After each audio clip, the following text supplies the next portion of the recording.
YouTube channel. आप सभी का आपके अपने यूट्यूब चैनल में स्वागत है। और आज हम लोग साइंस क्लास 10 के महत्वपूर्ण तथ्यों को देखने वाले हैं। अगर इससे पहले आप लोगों ने हमारे चैनल पे कोई वीडियो नहीं देखा है तो सबसे पहले आप जाके पिछले वीडियो को देख लें, उसके बाद यहाँ से पढ़ना शुरू करें। अगर आप पहली बार देख रहे हैं तो जरूर इस वीडियो को देखिए, अगर अच्छा लगे तो जाके पिछले वाले वीडियो को देखिएगा। चलिए स्टार्ट करते हैं। और ये जो हमारा आज का ये टॉपिक है ना, ये छोटा सा वीडियो आपके लिए हम इसलिए बना रहे हैं कि जो भी बच्चे छोटी छोटी बात नहीं समझ पा रहे हैं प्रकाश वाले चैप्टर से, जिनको दिक्कत है, इसको आप तैयार कर लें। और ये सब आपको ऑब्जेक्टिव बनाने में मदद करेंगे और थोड़ा सा आपकी सोच को बदलेंगे। अगर आप कुछ चीज रट पाए हैं और समझ नहीं पाए, अगर आज इसको आप पढ़ते हैं तो आपको समझ में आ जाएगा। देखिए क्या है, प्रकाश के परावर्तन से संबंधित महत्वपूर्ण तथ्य तो आपके सामने हम रख रहे हैं। आप लोगों ने पढ़ लिया है, इतना हमें मालूम है। सभी बच्चे लगभग प्रकाश चैप्टर पढ़ चुके हैं। Light, reflection, refraction, electric current, ये सब पढ़ चुके हैं। इलेक्ट्रिसिटी, मैग्नेटिज्म, ये सभी पढ़ चुके हैं आप। और विद्युत धारा के चुंबकीय प्रभाव को भी पढ़ चुके हैं। यहाँ तक कि सभी तरह के प्रश्नों को आपने देख लिया। बस आपको अब क्या करना है, दिमाग में रखना है। और अगले महीने जो आपकी सेंटअप परीक्षा है उसमें अच्छा परफॉर्मेंस करना है। और जो कसर रह जाए उसको तैयार करके बोर्ड एग्जाम 2023 में अपना सबको जो है लक्ष्य पूरा करना है। ठीक है, तो चलिए हम लोग ज्यादा बात नहीं करेंगे, आगे बढ़ते हैं। ये जो हमारा टॉपिक है क्लास 10 के प्रकाश वाले चैप्टर से है। सभी को मालूम है, कोई परेशानी नहीं होगी इसमें। और आप लोगों ने पढ़ा है जहां तक तो अच्छे से समझ में आएगा। तो देखिए, प्रकाश के परावर्तन से संबंधित महत्वपूर्ण तथ्य, अभी कुछ तथ्य को ही हम लिखे हैं, बाकी अभी लिखना बाकी है। और अभी साथ में चलेंगे और आप कॉपी पेन लेके बैठ जाइएगा। अगर जो इस वीडियो को पहली बार देख रहे हैं तो जरूर पूरा देख लीजिए। अगर आपको कुछ सीखने को मिले तो जरूर हमारे चैनल के साथ जुड़ जाइएगा। तो चलिए, पहला जो फैक्टर है, दृष्टि के भौतिक अनुभूति को प्रकाश कहते हैं। ऐसे तो प्रकाश की कई सारी परिभाषाएं हैं, हम सिंपल आपको एक एक लाइन में वन लाइनर समझा रहे हैं। दृष्टि के भौतिक अनुभूति को हम प्रकाश कहते हैं। जैसे लाइट जल रही है और हमारे आंखों पे आ रही है तो हमें कोई वस्तु दिखता है। अगर मान लीजिए इस मरकरी को बंद कर दिया जाए, ट्यूबलाइट, सॉरी, इस ट्यूबलाइट को बंद कर दिया जाए, एलईडी जो है, एलईडी है ना, ये जल रहा है, और इसको अगर बंद कर दिया जाए तो कुछ दिखेगा नहीं, तो हमें कोई अनुभूति नहीं प्राप्त होगी। अंधेरे में आप कभी जाते हैं कि नहीं, और रस्सी आपको दिख पड़े रोड पे, तो क्या लगता है कि सांप है। फिर अगर आप जब टॉर्च से देखते हैं तो वह रोशनी के बाद आपको प्रतीत होता है कि वह रस्सी है, ना सांप नहीं है, ना क्या है, रस्सी है। या फिर सांप रहता है तो सांप आपको दिखाई देता है, लेकिन अंधेरे में अगर आप देखेंगे मोटी रस्सी को तो वह सांप की भांति प्रतीत होगी। तो हम ये आपको कहना चाह रहे हैं, दृष्टि के भौतिक अनुभूति को क्या कहते हैं भाई, प्रकाश कहते हैं। प्रकाश के बिंदु पथ को किरण कहते हैं। प्रकाश वह ऊर्जा है जिसके प्रति आंख सदा संवेदनशील होता है। आंख क्या होता है, संवेदनशील होता है। आंख में अगर ज्यादा रोशनी आए तो भी आप कोई चीज नहीं देख पाएंगे, और रोशनी नहीं हो तो भी आप नहीं देख पाएंगे। आपको रात में अगर इस चौक को खोजिएगा अंधेरे में तो दिखेगा नहीं, दिखेगा। जब आप टॉर्च जलाते हैं तो यह टॉर्च की रोशनी इस पर आती है, फिर यह कोई वस्तु से रिफ्लेक्ट होकर आपकी आंखों तक आती है, तब आप वस्तु को देख पाते हैं। यहाँ तक सही है? चलिए बने रहिएगा।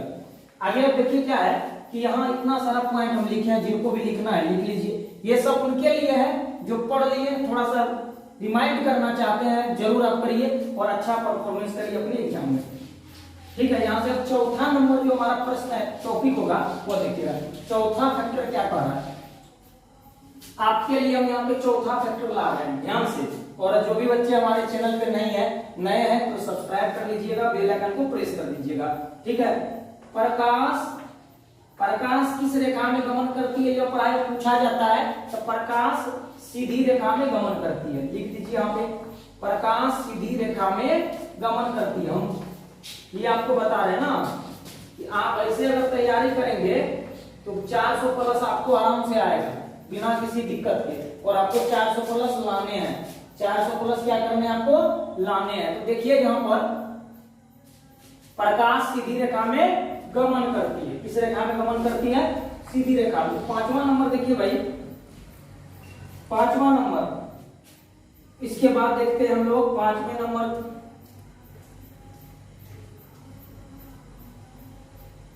समतल दर्पण के बारे में आपको ये सब पढ़ा हुआ है। आपको हम सिर्फ की पॉइंट्स लिखा रहे हैं अभी, ताकि आपका इंटरेस्ट थोड़ा सा बढ़े और आप फिर मन से पढ़े, ज्यादा से ज्यादा प्रश्न को बनाएं। समतल दर्पण में समतल दर्पण में कैसा प्रतिबिंब बनता है? तो समतल दर्पण की वक्रता त्रिज्या, पहले समतल दर्पण की वक्रता त्रिज्या, तो कौन त्रिज्या? तो वक्रता त्रिज्या क्या होती है मेरे भाई? तो समतल दर्पण की वक्रता त्रिज्या अनंत होती है। वक्रता त्रिज्या अनंत होती है। क्या होती है?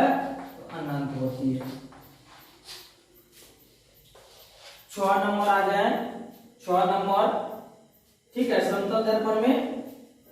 अब यहाँ पे बात करेंगे हम लोग गोलीय दर्पण की। गोलीय दर्पण, गोलीय दर्पण दो प्रकार के होते हैं। गोलीय दर्पण दो प्रकार के होते हैं। कई प्रकार के होते हैं? 2 प्रकार के होते हैं। गोलीय दर्पण कितने प्रकार के? 2 प्रकार के होते हैं। एक उत्तल दर्पण, एक उत्तल दर्पण, दूसरा अवतल दर्पण।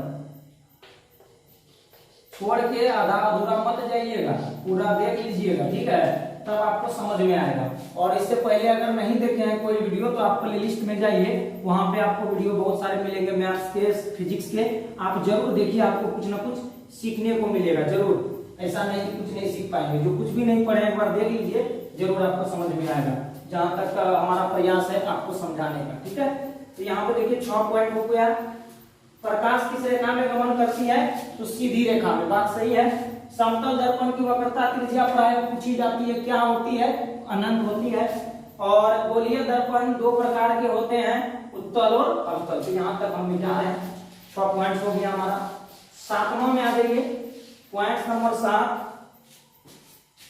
7 नंबर देखिए, दर्पण सूत्र आपसे प्राय पूछ लिया जाता है। दर्पण सूत्र हम अभी ब्रीफली चल रहे हैं, तो आराम से आप देखिए 1/v + 1/u = 1/f। ये पता है ना आपको? 1/v + 1/u = 1/f। प्रतिबिंब की दूरी, वस्तु की दूरी और फोकस दूरी के बीच का जो संबंध बताने वाला सूत्र है उसको क्या कहते हैं? उसको हम लोग कहते हैं दर्पण सूत्र। कौन सा सूत्र कहते हैं? दर्पण सूत्र कहते हैं। याद है? Mirror formula. तो यहाँ पे देखिए दर्पण सूत्र हमने लिख दिया। जहां क्या है भाई, सभी कुछ आपको मालूम है। जहां क्या है? जहां u क्या है, v क्या है? प्रतिबिंब की दूरी। v क्या है? v आपको पता है प्रतिबिंब की दूरी। u क्या है? वस्तु की दूरी। आप क्या है? फोकस दूरी। चलिए नहीं लिखना है, ये आपको मालूम होगा सभी को। हाँ, 9 नंबर देख लीजिए। इसके बाद 2 पॉइंट सोल्व करवाते हैं आपको। इसी में से आता है, इसके आगे वाला पॉइंट को देखिएगा।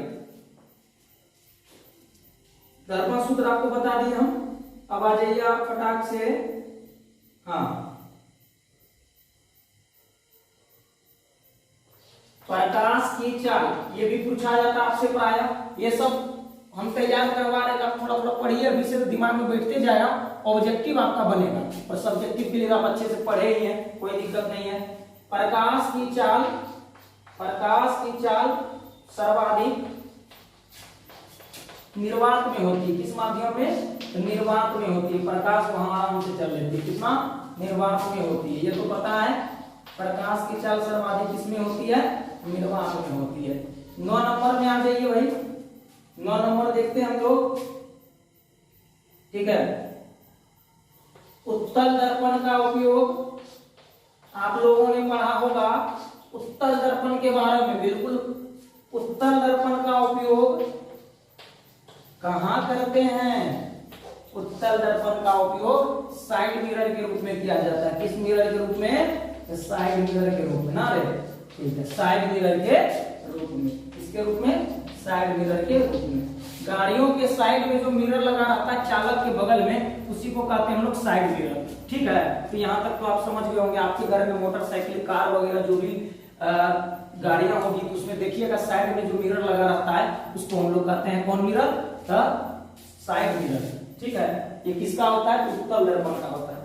अब अगला प्रश्न देख ले भाई, 10 नंबर का पॉइंट करवाते हैं आपसे, और हम उम्मीद करेंगे इस वीडियो के माध्यम से कि आपको कुछ सीखने को मिले। अगर मिले तो जरूर कमेंट कर दीजिएगा, नहीं मिले तो हम उसको भी लिख दीजिएगा हम कुछ नहीं सीखे, ठीक है। चलिए अब उसके बाद बात करेंगे हम लोग अवतल दर्पण। अवतल दर्पण ये क्या होता है भाई? अवतल दर्पण वाहनों के कहां? वाहनों के अग्र दिक में। किसके दिक में? हेडलाइट। वाहनों के अग्र दिक में, वाहनों के अग्र दिक में प्रयुक्त होते हैं, वाहनों के अग्रदीप में प्रयुक्त होते हैं। कौन दर्पण? कौन दर्पण? अवतल दर्पण। कौन सा दर्पण? अवतल दर्पण। अब आइए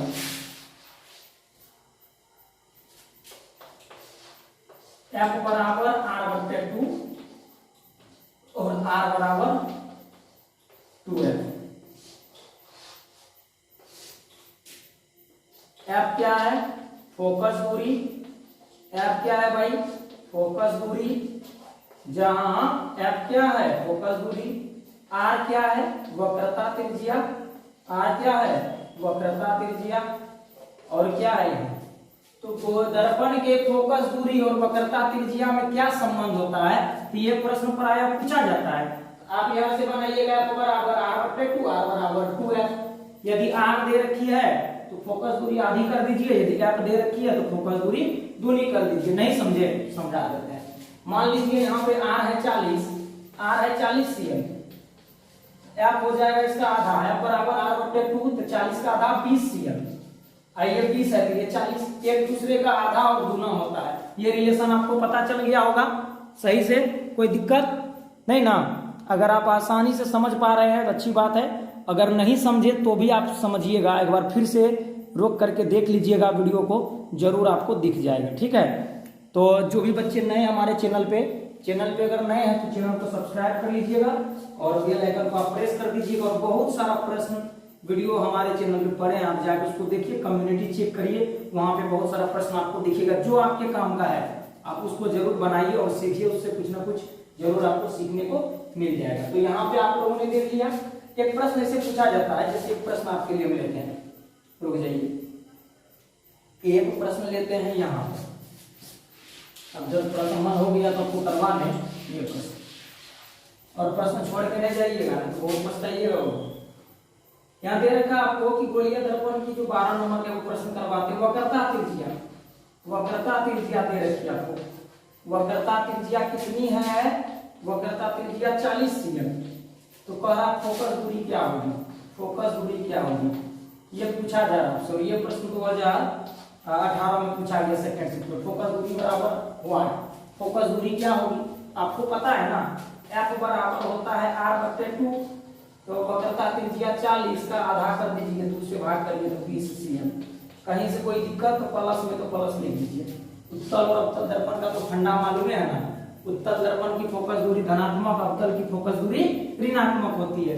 वीडियो ज्यादा बड़ा ना हो इसलिए हम इस पे ज्यादा सा और भी कंटेंट नहीं डाल पा रहे हैं, क्योंकि ज्यादा लंबा होने के बाद बच्चे देखते नहीं, 20 मिनट का वीडियो कौन देखे। तो आप कम ही पढ़िए, अच्छे से पढ़िए, आपको अच्छा लगे तो जरूर बोलिए। लाइव क्लास भी हमारे चैनल पे होती है। फिलहाल आपके लिए वीडियो जिनको भी मिलेगा जरूर आप देखिए, उनसे कुछ सीखिए।